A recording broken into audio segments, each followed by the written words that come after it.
3 آدمیوں کی دعا قبول نہیں ہوتی۔ نمبر 1، جو حرام مال کھاتا ہو۔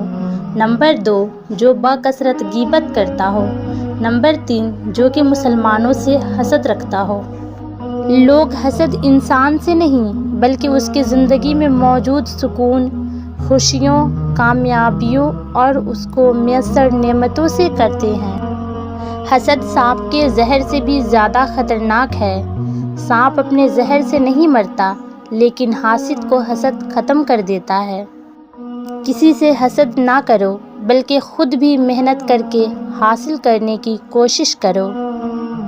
کسی کی خوشی سے حسد کرنے کا کوئی فائدہ نہیں ہوتا۔ سب کو وہی ملتا ہے جو اللہ نے ان کے نصیب میں لکھ دیا ہو۔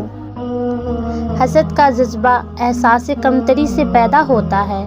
جو شخص اپنے آپ کو گھٹیا سمجھتا ہے وہ دوسروں سے جلتا ہے۔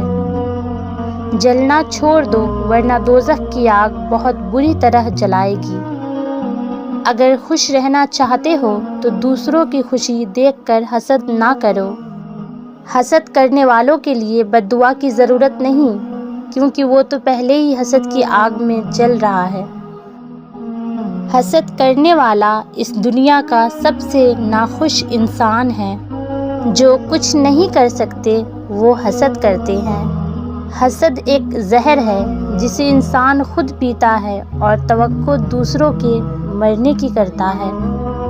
حسد کرو گے تو کچھ نہ پاؤ گے، شکر کرو گے تو گن نہ پاؤ گے۔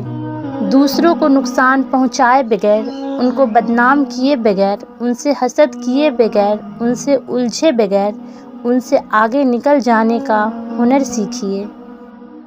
حسد سے بچتے رہو کیونکہ حسد نیکیوں کو اس طرح کھا جاتا ہے جیسے آگ لکڑی کو جلا کر خاکستر کر دیتی ہے۔